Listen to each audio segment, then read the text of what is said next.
At this point, I'd like to introduce our speaker, Dr. Bloomer. If you could turn your video back on and join us here. Hello. There we go. I'd like to introduce everyone to Dr. Vanessa Bloomer. Dr. Bloomer serves as an advanced heart failure and transplant cardiologist at Inova Schar Heart and Vascular, where she holds dual roles, both as Associate Director for Heart Failure Research and the Co-Director for Heart Failure Outreach. Her academic career began at the Universidad Central de Venezuela, where she received her medical degree with distinction. She completed her internal medicine residency and then served as the chief resident at the University of Miami Jackson Memorial Hospital. And following that, did her cardiology fellowship as well as an additional year of a research fellowship at Duke University. If that wasn't enough, she then did an additional advanced heart failure and transplant cardiology fellowship at the Cleveland Clinic, and then came and joined us here at Inova Schar Heart and Vascular. Dr. Bloomer has over 100 publications in her name regarding clinical outcomes for acute and advanced heart failure patients. She also investigates health disparities and gaps in care and implementation of heart failure therapies.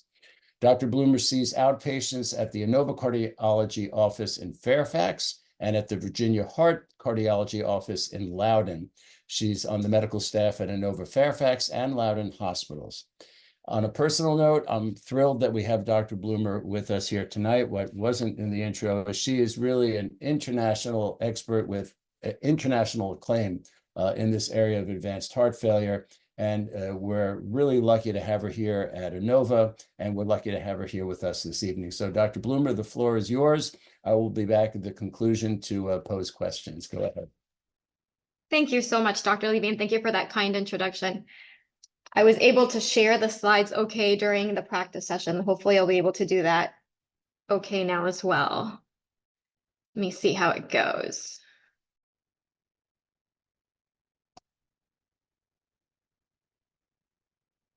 All right, can someone say that we're seeing the screen okay? You're good. Your full screen is perfect. All right, lovely.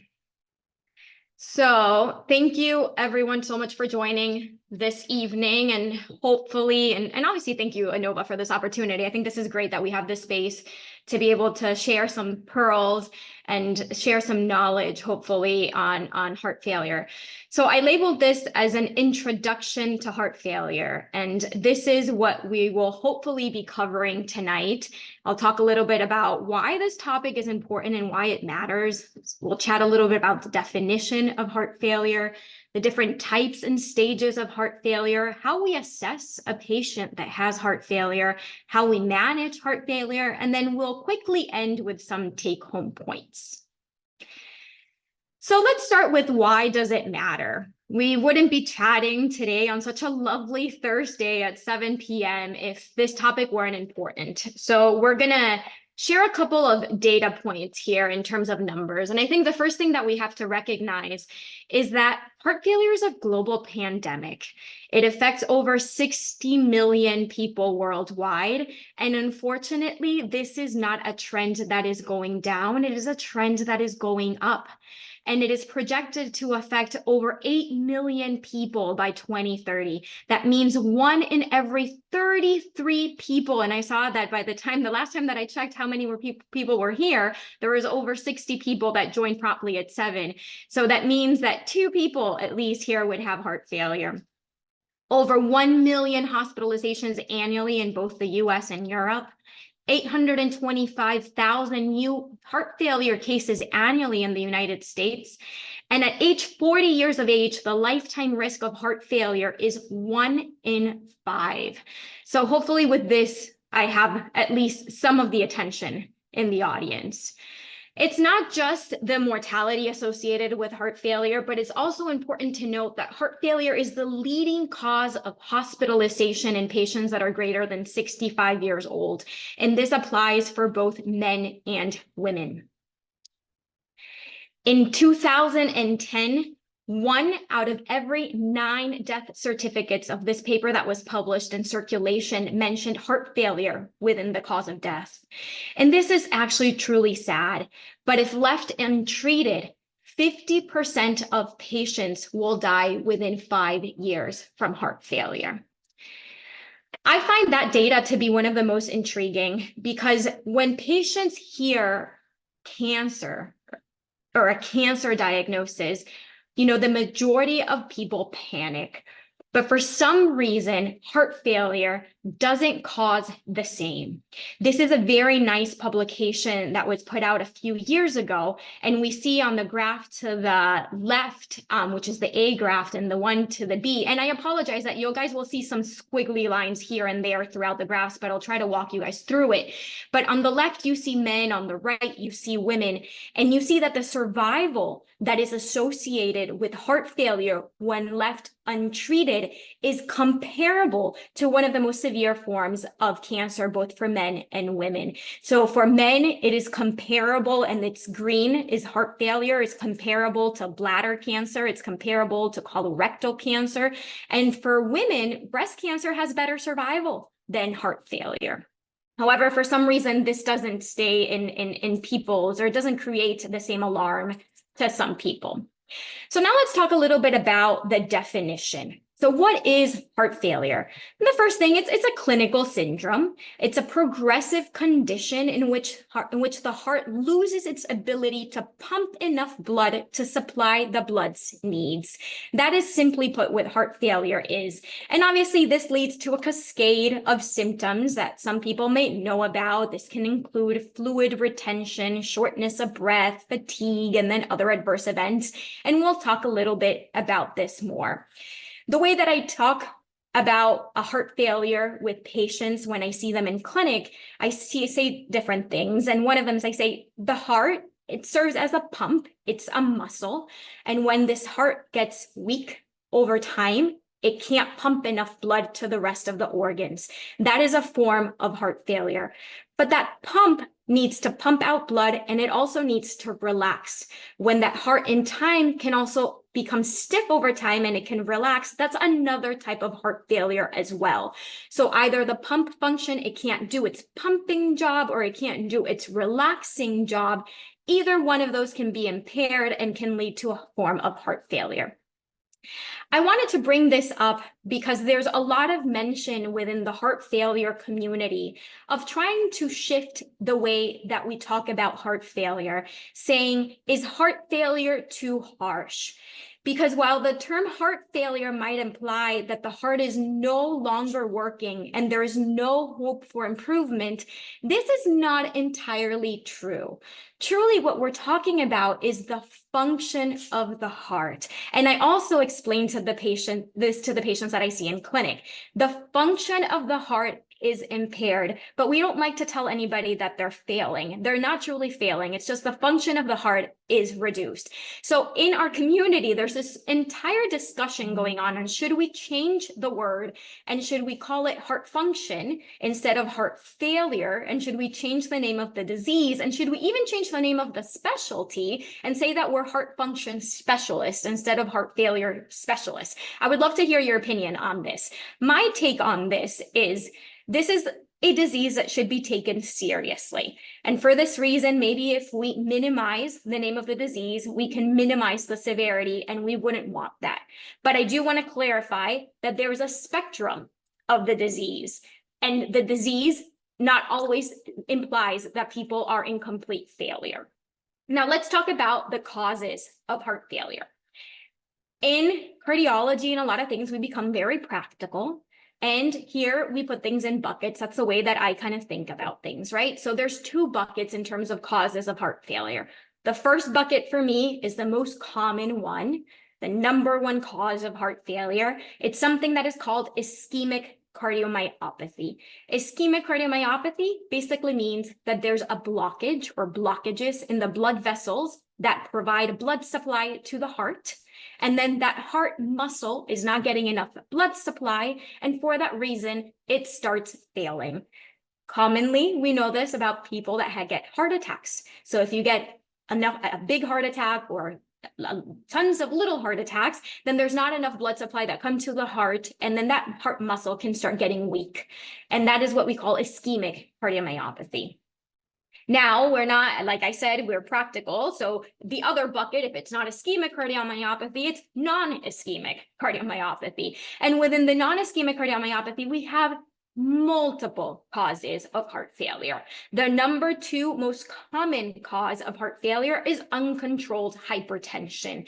But we have so many causes of heart failure, and sometimes we can't even tease out the cause of heart failure. But there's valvular diseases, there's genetic causes, there's some medications that can cause heart failure, there's infections, there's a lot of infiltrative diseases. You know, some people now are hearing a lot about sarcoidosis and amyloidosis. There's some arrhythmias. If you have uncontrolled atrial fibrillation or a lot of ectopic or extra beats in your heart, that can also lead to heart failure. There's some endocrine disorders that can lead to heart failure. And with age, the heart, like I had briefly explained, can become stiff, and that can also lead to a form of heart failure. Classically, when people are taught about heart failure, or in the community, when we think about heart failure, this is the textbook image that comes to mind. And I just wanted to clarify that not all heart failure looks like this. Okay, there's people that go around years with undiagnosed heart failure, and they're going around in their daily lives and they don't know that the function of their heart is mildly reduced. So now let's talk a little bit about how we classify heart failure. And one of the most common terms that we use to classify heart failure, the severity of the disease, is ejection fraction. So what is the ejection fraction? Basically, what the ejection fraction compares is the amount of blood that comes to the heart compared to the amount of blood that is pumped out. And we try to do this in terms of a percentage. So it's the percentage of the blood that comes in versus the percentage of the heart that comes out. And the first thing that I like to say is a normal heart, and assuming that my heart is normal, my heart will not pump 100% of the blood that it comes out. So if all the blood that comes in, assuming that my heart is normal, my heart should be able to pump approximately a little bit more than 50% of the blood that it receives, it will pump out. So greater than 50% will be a normal ejection fraction. Okay, how do we determine the ejection fraction? There's multiple imaging ways that we can determine it. The most common way that we use to determine the ejection fraction is with an echocardiogram, which is an ultrasound of the heart. So like I was mentioning, there's a span of ejection fraction that goes anywhere greater than 50% can be normal. Then we have mildly reduced ejection fraction from 41 to 49%. Then we have less than 40% is what we call with reduced ejection fraction. And I want to stay a few minutes on this slide because there's a lot of mention. I was trying to explain at the beginning that there's 2 types broadly of heart failure. So we have ischemic and non-ischemic, but there's also, based on ejection fraction, we have something that's called heart failure with reduced ejection fraction, and we have also something that's called heart failure with preserved ejection fraction, which is basically that the ejection fraction is not the problem when you measure it. So a lot of patients come to clinic and they think, well, I don't have congestive heart failure because my ejection fraction is normal. However, they have symptoms suggestive of heart failure. And what happens is this is when the heart muscle starts getting thick and stiff over time. And even though it can squeeze and it can do the pumping function well, it can't relax anymore. That used to be known as diastolic heart failure. We now refer to this as heart failure with preserved ejection fraction. I wanted to bring this up so that the audience knows that this is another type of heart failure. Now, there's another way that we can classify heart failure, and this is on how much a patient can actually perform in terms of their daily life activities. So patients can be pretty active and have absolutely no limitation in their day-to-day life, even though they have a diagnosis of heart failure. And this would be something that we call New York Heart Class Association type 1 or class 1. And this goes all the way to people that are symptomatic even at rest. So if you're symptomatic even at rest, this is called a class 4. And then there's stages of heart failure, which has to do with structurally, from a structure standpoint, how damaged your heart is. Now, let's talk a little bit about the signs and the symptoms that you can have from heart failure. The most common one that people know about is shortness of breath, swelling. This can be of the feet, of the legs. People can be swollen in different places. So some people don't get swollen or don't retain any fluid in their legs. There's people that retain fluid in their abdomen. Some people don't even notice that they are swelling, that they're swelling or that they're accumulating any fluid in their abdomen, and then just have loss of appetite. Some people just have a cough. Some people are fatigued and have loss of energy. Some people have difficulty sleeping at night because they can't sleep flat. They need multiple pillows to sleep, or they wake up in the middle of the night and they wake up short of breath in the middle of the night, or they wake up coughing in the middle of the night. And then the last cartoon there just shows confusion or impaired memory if you have severe forms of heart failure. All of this is true. How do we evaluate, or how do we assess a patient with heart failure? Well, I think the first and most important thing is to try to determine a cause of heart failure. And this comes back to the slide of ischemic and non-ischemic types of cardiomyopathies. Sometimes, like I said, we don't know and we can't find out the cause. We try to find out other comorbidities or other types of factors that can make it worse or can exacerbate it. And then we do a thorough physical exam that includes vital signs. We try to examine what we call the volume status or perfusion. This means how much fluid a patient is retaining. And the perfusion status means is enough blood supply getting to the organs or vital organs, or other organs, like is mentioned there, that we can determine that based on labs too, are other organs being impaired because the heart function is now also impaired. And then other testing can include an EKG, which I show there. It's just basically measuring the rhythm of the heart. The echocardiogram, sometimes we have to do a cardiac catheterization to see if there's blockages. And then now there's more sophisticated diagnosis workups as well, as a cardiac MRI, genetics, etc. Now, I think I've been a little bit of a Debbie Downer in all the presentation because I talked about why it matters and the mortality associated. And I think this entire presentation is going to be a little bit of a balance act. So I provided now kind of all the negative things. Now I'm going to end with all the optimism, because I think if there's been a time to be in this field, it is now. And if I always tell my patients, if there's a time, nobody ever wants to have heart failure, but if there's a time to have it, it is also now. Because this is just one slide and it stops at 2021, and we've had approximately, I think, 7 clinical trials that have come up in the last 2 to 3 years. But this is just a summary of really relevant positive trials that have come out in the last 2 decades, and trials that have shown that there's medical therapies and device therapies that have been proven to increase the survival, decrease hospitalizations, and improve the quality of life of patients that have heart failure.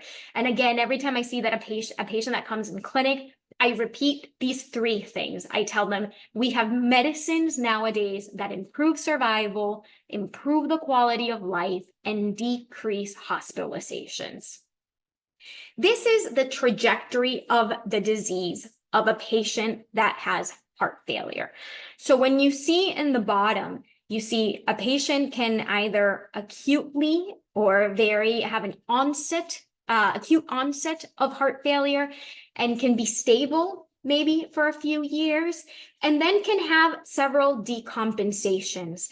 But the truth of the matter is that heart failure, if left untreated, it's a progressive disease. So we have to have prompt interventions to try to tackle the trajectory of the disease. What are these interventions? The usual medical care, which is medicines or pharmacological therapy. We also have some devices for this. And then we have advanced therapies. And when we're talking about advanced therapies, we're referring to therapies like left ventricular assist devices or heart transplantation. So now I'm going to take a couple of minutes to talk about that. We also have palliative care for patients that have no other options. This is, if anything, my favorite slide of the entire talk. This is what we call the 4 pillars of heart failure treatment. And this is what every patient that has heart failure should be on. When I'm teaching residents and I'm teaching fellows, I tell them, like I had mentioned, if there's a moment in time to have heart failure, it is now, because we have therapies, like I mentioned, that have been shown currently that they improve survival, reduce hospitalizations, and improve quality of life for all patients that have heart failure. So I tell my residents and I tell my fellows, if you don't put patients on these therapies, you are contributing to the early mortality of your patient. That's how bad this is. So you have to have a really good reason to not put patients on these therapies. So what are these therapies? There's these 4 pillars. The first one is called ARNI, and this is the name of the medication is sacubitril valsartan. I'm sure that you guys have heard of this in commercials or in ads. It's called Entresto. That's the first pillar. The second pillar are beta blockers, and the 3 that are known for heart failure are bisoprolol, metoprolol succinate, or carvedilol. Then you have aldactone or spironolactone and eplerenone. And then you have the newer kids on the block, which used to be a medication for diabetes, but now we have taken over this medication and it's a heart failure medication, which is what we call the SGLT2 inhibitors, which are dapagliflozin and empagliflozin, also known as Jardiance or Farxiga. So our role as heart failure specialists is to make sure that all patients with heart failure and reduced ejection fraction are on these 4 pillars of treatment, that we start them, that we optimize these doses, and that we reassess as much as we can to make sure that they're on the maximum tolerated dose. And then we can consider additional therapies. But at the bare minimum, these are therapies that patients should have. And like I said, and I'm going to keep on repeating it, patients on these 4 pillars of treatment have shown to improve survival, reduce hospitalizations, and improve quality of life, to the point where if patients are on these 4 pillars, they can reduce mortality by even higher than 70%, in addition to the improvements of quality of life. I'm not going to repeat this again, but this is it. I'll repeat it again. Increase survival, decrease hospitalization, and improve quality of life. Okay, so on top of medical therapies, what else do we have? So there's other devices that also have shown benefit on top of pharmacological therapies. And there's specific indications that patients need to consider discussing with their doctors, or doctors should consider discussing with their patients.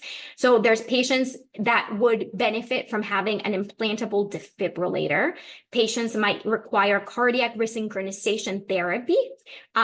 We have now for certain patients with heart failure that have issues with the mitral valve, we have a transcatheter approach of repairing the mitral valve. We have cardiomems, which are able to monitor the pressures in the pulmonary artery and are able to, via a monitoring technique, which is a telemonitoring technique, be able to transmit signals remotely and notify physicians of the volume status of the patients. And that way we know if they're retaining too much fluid or not. And then we have advanced therapies. Advanced therapies refers to left ventricular assist devices, which is a mechanical pump that does the function of the heart, and then heart transplantation.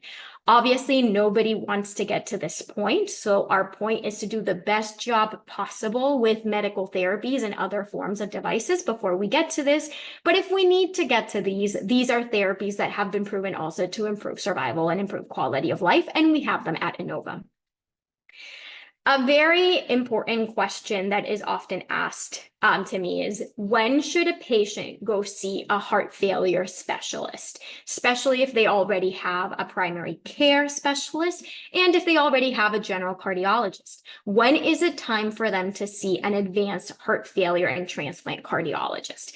So obviously I'm biased, but full disclosure is I don't think that there's such thing as an early referral. Even though in this slide, there is an early referral, I don't think there's ever too early. What I do think is there could be a too late of a referral. So if a patient is well established with a general cardiologist who feels that they can introduce the 4 pillars of treatment of medical therapy that we spoke about and can titrate them and can compensate the patient that way, a general cardiologist can see a heart failure patient. However, there is a golden window for referral when patients should be seen with a heart failure specialist. If symptoms are getting worse, if patients are no longer tolerating medical therapy, if patients are having frequent hospitalizations due to heart failure, and by frequent hospitalizations, we define that as 2 or more hospitalizations due to heart failure a year. If patients' other organs start failing, for example, if the kidneys start having worsening function, or if patients start having arrhythmias or shocks from their devices, this is a moment where I would say it should be a mandatory referral to a heart failure specialist. Because what we don't want to do is for that heart pump function to completely fail and for other organs to start failing. And then it would be too late for us to evaluate patients for advanced therapies such as LVAD or heart transplantation. I would say the earlier, the better. I think currently there's a lot of other diagnoses that we have to inquire in terms of heart failure that have specific treatments that I'm not covering in these slides because it would be a lot of material to cover. And that is why we do extra training to be able to cover all of these different types of diagnoses. What does a clinic visit look like if someone comes to see us in heart failure? I think the first thing is we make sure that the diagnosis is accurate, that we have not just a diagnosis of heart failure, but if there's a specific type of heart failure, there's some that have specific treatments. There's some genetic cardiomyopathies that we might need to study, and we might need to study the family. Then we initiate medications, and once medications are initiated, we titrate them to adequate doses.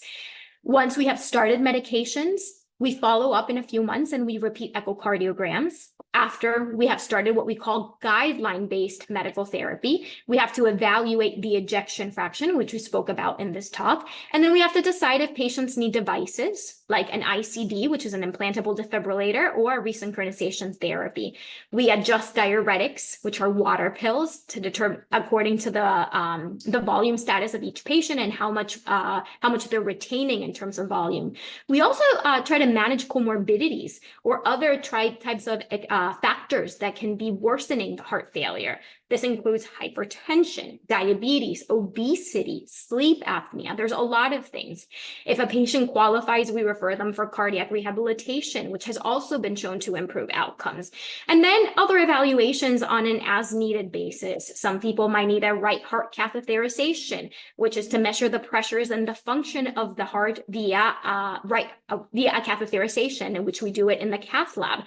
We do cardiopulmonary exercise testing. And then we continue following these patients on a yearly basis to continue risk stratifying patients and see if they eventually need advanced therapies. So I'm going to finish with 3 take-home points. So we have, I think I'm exactly in the 30-minute mark. So we have enough time to answer questions. The first point is, as I had mentioned, heart failure is an increasingly prevalent disease with high morbidity and mortality if left untreated. But the positive thing is there are guideline-directed medical therapies and devices that have proven to improve survival, quality of life, and reduce cardiovascular hospitalizations. And the even greater news is that at Innova, we have all the wide range of therapeutic options that I talked about in this chat, and we are able to take care of heart failure across the spectrum of the disease. And I'm going to leave you with this last slide that has how to schedule an appointment, both for general cardiology and how to schedule an appointment with our heart failure team. And I'm providing our direct phone number for appointments, as well as our website, where you have a list of all of our providers, and our direct email address, which is checked on a daily basis for appointments. I'll leave this here for a few minutes, and thank you so much for your attention. Wow, that was great, Dr. Bloomer. And I'm going to get to the question part here. We'll leave that slide up for a few seconds and then take it down so that people can see us a little bit better. I'm going to get to our participants' questions in a minute, but I'm going to ask you to open a chapter that you didn't yet touch upon yet. I think is really important. So I have heart failure. I'm on my guideline-directed medical therapy, but what can I do as a heart failure patient? How do I participate in my care to help you care for me? What kinds of things should I be checking at home? What should I be reporting? What becomes important for me to say, hey, maybe I need to see my doctor, or I need to call a nurse. What do you recommend patients do at home to monitor themselves who have heart failure? That is such a great question, Dr. Levy. I always say, we work together with patients and we're a team, right? So we do our part, but if patients don't do theirs, then part of the team is not working. So that is an excellent question. So what are things that you and patients in general can do? I think is everything else that can decompensate heart failure, right? So, and probably that is something that I didn't cover in my slides. So blood pressure, making sure that you're controlling your blood pressure, making sure that your lifestyle and general lifestyle, and I know that this forum has had a couple of talks on that, watching what you're eating, that you're limiting your sodium intake, that you're reporting if you have any inconsistencies in terms of blood pressure. You mentioned it, but making sure that you go to your appointments, simple things, right? That you're taking your medications. If you have any other comorbidities, that is being addressed as well. And when I mean by comorbidities, diabetes should be well controlled. If you have obstructive sleep apnea, that you're wearing your CPAP. Just any other factors that can make your heart failure worse, and just making sure that you're communicating with your physician and anything that you're feeling. How about diet? Yeah, that's a really good question. Yeah, go ahead. Yeah, no, that's a really good question. In terms of heart failure in itself, there's a lot of discussions in the international community in terms of what to do with fluid intake and how much should we restrict water intake and what should we do about diet. The majority with patients, and take this with a grain of salt, no pun intended, the majority of the patients don't have to be fluid restricted beyond measure of like 2 liters a day. There's a lot that actually come to clinic and they show up to clinic extremely dehydrated. There's very few far in between that we really do have to fluid restrict. But I would say, the normal adult doesn't consume more than 2 liters a day, and that should be normal for heart failure patients. In terms of diet, I think that's important because of the sodium intake. So if you have a diet that has a lot of sodium, then sodium brings water with it, and then you're more likely to ingest sodium. You're more likely to retain fluid. And then in terms of diet, just healthy lifestyle. And I know you've had a couple of talks about what that looks like. Dr. Bloomer, can I just ask you to pull that slide down so that yes, I was waiting, but yes. To get that. Yeah.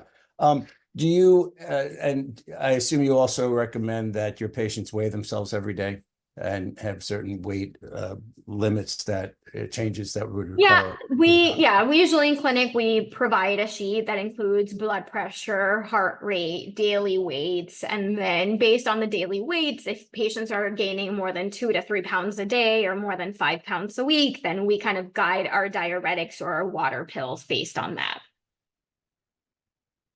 Right. So yeah, as back when I was in my training so many years ago, patients would present with heart failure after they had a very high sodium meal, and we used to call that a Big Mac attack, right? So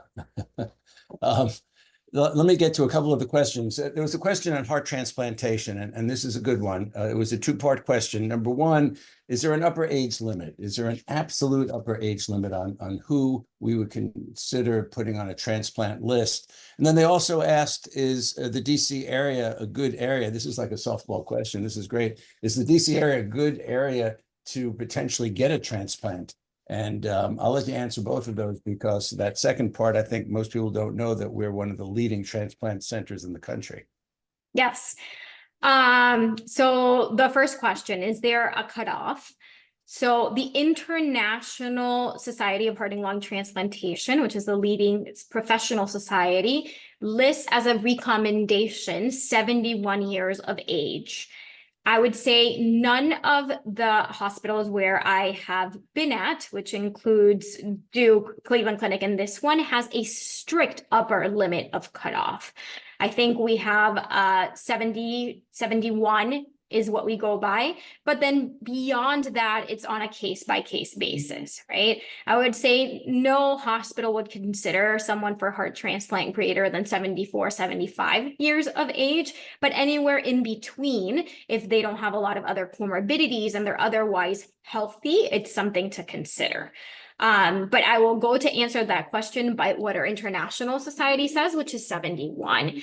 Now DC, I think Dr. Levy did a great job answering the question. We are, it is a great area to get transplanted. And I think we do a really good job taking care of our patients, and our volumes, speak for themselves.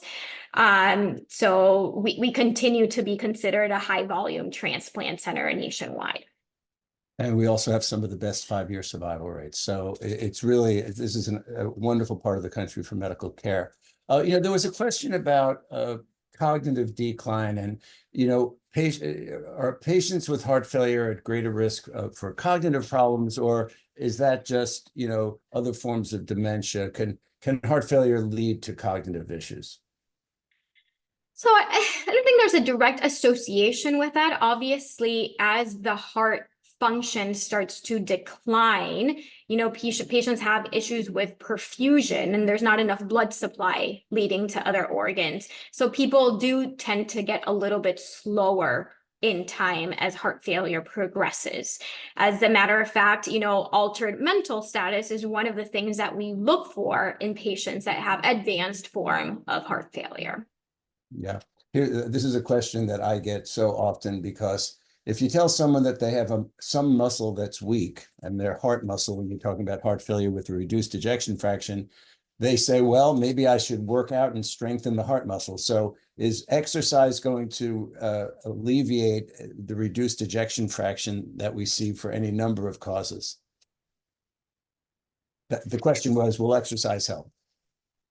Yeah, I mean, I would always encourage people to exercise, but my take on this is, I think what patients often misunderstand is that the heart is different than skeletal muscles, right? Yeah. The heart's function is not going to improve by itself just through exercise. Yeah, absolutely. The cause Absolutely. for the weakening of the heart muscle is very different.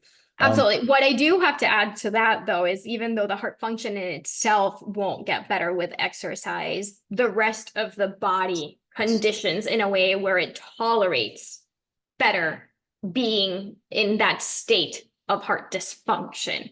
So we still encourage people to exercise.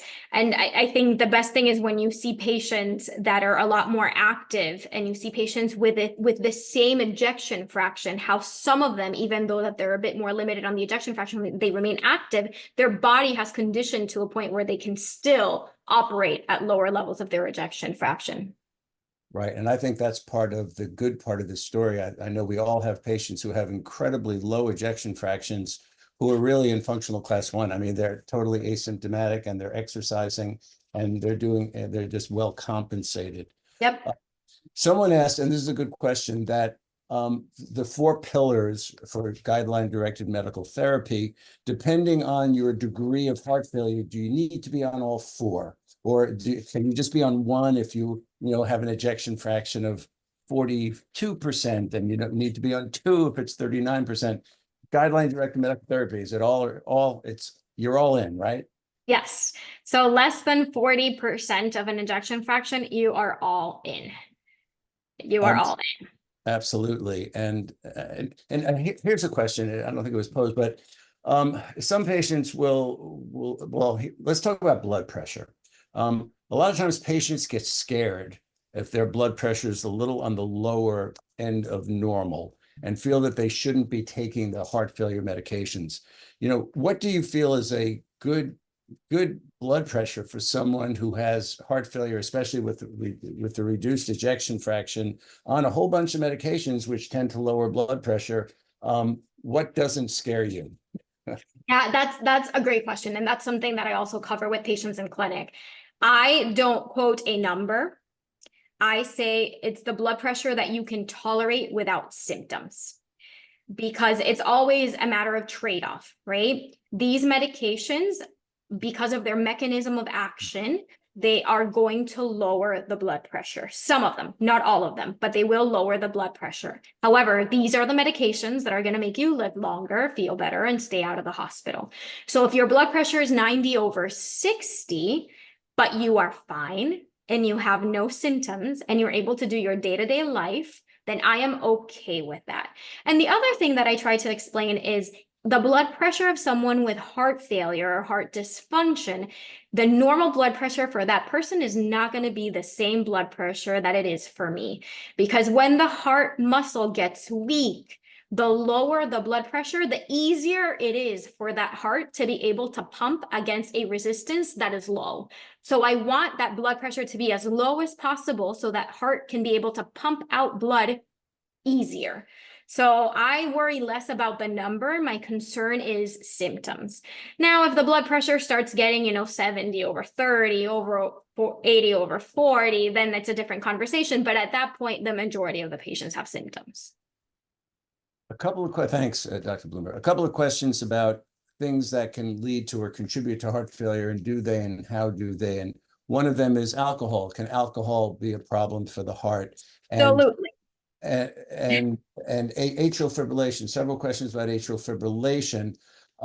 Just because you have atrial fibrillation, does that going to mean that you're going to have heart failure, or is it more atrial fibrillation that's not controlled can potentially lead to heart failure? Yeah, so I'll address these separately. So alcohol, absolutely. There's alcoholic cardiomyopathy. So, and it causes a dilated form of cardiomyopathy. The number one way of treating this is with alcohol cessation. And in a lot of patients, that cardiomyopathy completely improves and gets better. So it's one of these things that you can actually see a huge improvement and actually normalization of the heart function just by stopping alcohol, on top of obviously medical therapy. So yes, that is described. In terms of atrial fibrillation, it's always the chicken or the egg. Is it the atrial fibrillation that's causing the heart failure? Is it the heart failure that's causing the atrial fibrillations? And sometimes it's hard to know. If someone has atrial fibrillation that is going at a rapid heart rate and it is uncontrolled, that can lead to heart failure. But also it's important to note that patients with heart failure are more likely to also have atrial fibrillation. Right. There's a question about sleep apnea. It's a good question. We're paying a lot more attention to sleep apnea in the cardiology world these days because there's such a correlation with a variety of cardiovascular abnormalities. How do you feel about the correlation or untreated sleep apnea in your heart failure patients?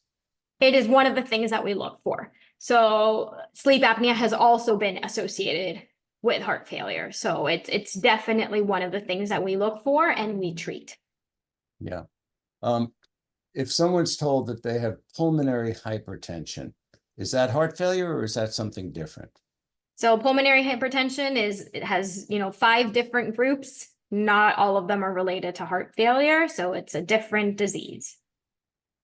And a couple of questions about valvular disease. Valvular disease can be either valves that aren't opening well or valves that aren't forming a good seal and blood's going the wrong way.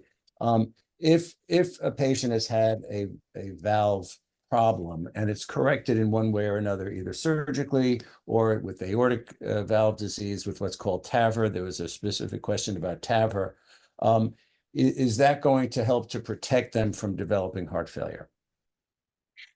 If it's done promptly and early enough, it's one of the things that we do to try to prevent that heart to remodel in a way where it can cause heart failure. So yes, it's one of the reasons why we try to do early intervention for these patients.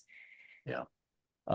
And here's this is a great question. So you talked about ischemic cardiomyopathies, people who've had heart attacks, who the parts of the heart aren't getting an adequate blood supply because of blockages building up in the coronary arteries.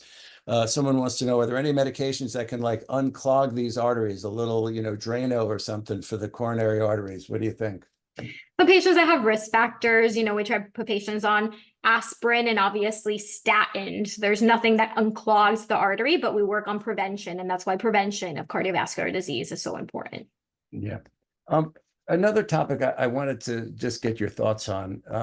There's a lot of talk about wearables these days. Yeah. There's a lot of devices out there that are on the market, and some of them are very helpful. Are there any wearables that you talk to your patients about helping to monitor themselves, even if it's even just like a home oximetry device, or any are there any things that you recommend they get? That's a really good question. I think for patients with atrial fibrillation, I think the iWatch function is pretty helpful. More than wearable devices, I do have a conversation about CardioMEMS, which I mentioned in the slides, in patients that have indication and have a lot of issues of hospitalizations because of a lot of volume overload or the retaining fluid. Other than that, I don't recommend a lot of wearables. I think that it increases a lot of the anxieties for patients at home. So I like a lot of remote monitoring where it's not a burden on the patients, but it's just something that comes to the physicians, and then we are the ones who communicate with patients and tell them what to do. I'm going to throw in a plug Go for ahead. patients who we're evaluating for rhythm abnormalities, because some of the wearables can be extraordinarily helpful because they're with them all the time, and they can capture certain rhythm abnormalities and then bring them to us, and it really can be very helpful. But I'm not going to The- disagree with you at all. I told you I was going to ask you this question because this is something I'm curious about, and you are really enmeshed with all the great world leaders in this area in heart failure and advanced therapies. In my career, I've seen amazing changes in how we practice cardiology and what's available to us in medications and interventions, devices. What do you see on the horizon in the next decade or 2 decades? What else is going to help us to prevent the development of heart failure and then treat it even more effectively than we're able to treat it today? What do you see in the future? What does your crystal ball tell us? Yeah, that's a great question. I think there's a lot to be said about the field of cardiometabolics. And I think that's going to be a huge thing for heart failure. As we start seeing a lot of the newer medications for heart failure, for example, the SGLT2 inhibitors, which, dapagliflozin, empagliflozin, they came from the diabetes world, right? So they're medications that used to be for diabetes, and now we're using them to treat heart failure. In the same way, we're starting to see the GLP-1 agonist, which now have a huge signal for improving cardiovascular outcomes. And I predict that these are going to be medications that we're also going to start using within the heart failure world. So I think the cardiometabolic arena is going to start growing, and I think we're going to start seeing a lot of more prevention of heart failure. And the prevention world and the heart failure world is going to align a lot more. We've seen a lot of overlap of heart failure with other specialties. We see EP and heart failure. We've seen interventional and heart failure. We've seen critical care and heart failure. We see OB and heart failure, but I think prevention and heart failure is going to be one to continue growing in the future. Do you think genomics and targeted, pharmacology based on patients' genomic makeup is going to become a real thing? I think we're ways away from that. I think heart failure is a very heterogeneous disease. I think we've grown the genetics of heart failure a lot. And I think that's been very, very, very helpful and will continue to grow. I think in the future, hopefully we'll be able to offer a lot more of personalized medicine and tailored medicine. I saw someone, typed something in the chat about hereditary or genetic forms of cardiomyopathy. Oh my gosh, we have so many forms of genetic cardiomyopathy. So hopefully in the future, we'll be able to offer some sort of directed treatment for those. And actually, I see the question over here in the Q&A. So for patients who have non-ischemic dilated cardiomyopathies, do you recommend that family members get screened? Yes, we do. Depending on the type of cardiomyopathy, if and especially the age that they're presenting, we do recommend genetic testing. There's some cardiomyopathies, like you well know, that have specific treatment. So if we diagnose sarcoidosis or if we diagnose amyloidosis, we can offer personalized treatment for that. So in that sense, same thing with hypertrophic cardiomyopathy. So in that sense, that's important. And I think, that's the other way that we continue to grow our knowledge in terms of cardiomyopathies. A patient asked a great question. And I get this all the time, and I'm sure you do too. So you evaluate a patient, they have a reduced ejection fraction, it's non-ischemic, you put them on medication, you get a follow-up echo, and oh, their ejection fraction's now up to 55%. Are they cured? Have you cured something? Can they come off all their medications? Are they on medication for life? How do you address that? I love this question. Mm. Whoever asked this question, love it. So there was a trial that was done a few years ago. It was called TREAD-HF that, tried to demonstrate this exact question. And it was what happened with patients once they came off of their medications, right? And what happened with these patients that came off of their medications is that the ejection fraction went back down. So for that reason, our guidelines changed the terminology and took away the terminology of recovered ejection fraction to say that patients never truly completely get cured or recover from heart failure. They improve, but they improve as long as they're on medical therapy. So if you are on 4 pillars of treatment because you were at some point diagnosed with heart failure with reduced ejection fraction, you should stay on these medicines for life, because there's a huge risk of your ejection fraction continuing to go low again if you stop them. Yeah, patients, that's a really common question we get from patients. Yeah. I'm going to come back to heart failure with preserved ejection fraction. It's a concept that's just really hard sometimes to get your head around. And as you mentioned, because someone asked this, we used to call it it's purely diastolic dysfunction or diastolic heart failure. Can you just take another minute to sort of explain, in simple terms, like when the heart is having trouble relaxing, meaning it's having trouble filling between beats, why is that a problem? How does that cause the symptoms of heart failure as opposed to that weak heart that just can't pump the blood forward? How do you explain that to patients? Yeah, I try to do it with my hands, but it's the same way, right? You have the heart tries to pump out blood, and then it needs to relax to try to accommodate blood to come in. When in time it can't relax, it can't accommodate blood, then ultimately it also becomes kind of stiff, and you start getting the same symptoms of heart failure because the blood also accumulates, it backlogs, you start getting other types of what we call diastolic heart function, before. It's a very heterogeneous disease as well, with a lot of other types of etiologies and causes of diastolic dysfunction. We have things like amyloid and sarcoid that we have to look for. Uncontrolled hypertension can cause it.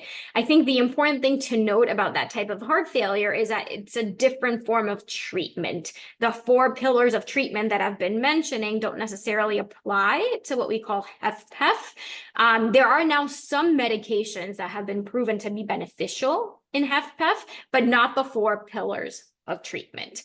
But yeah, it's a harder type of heart failure to manage, I would say, to some extent. Yeah, no, definitely. And a lot of work's being done in that area. I love this question. I'm just going to ask you this because I love it. I've been told to see a dermatologist every year just to be sure I'm okay. Should I be seeing a cardiologist every year if I have no heart problems? I love it. Yes, I'm going to say yes. Oh, okay, self-serving. And No, I mean, I would say the primary care physician should be doing a good job. I think there's, if you have a good primary care physician that does a good job at addressing your cardiac needs, I think if you have any of the symptoms that we talked about during this talk, you should bring it up with your primary care physician and get a referral for cardiology.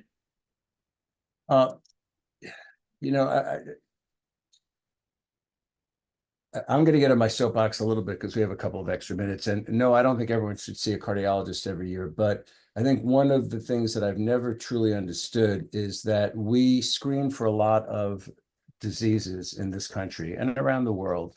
We screen for breast cancer. We screen for colon cancer. Everyone gets colonoscopies. We screen for prostate cancer. Yet we don't have a routine screening methodology or something that is reimbursed for the number one killer of both men and women, which is cardiovascular disease. And that is something that I would encourage everyone to talk to their primary care physicians about, because if you have any risk factors at all, there are some very easy screening testing that can be done that can help identify problems before they really become a problem.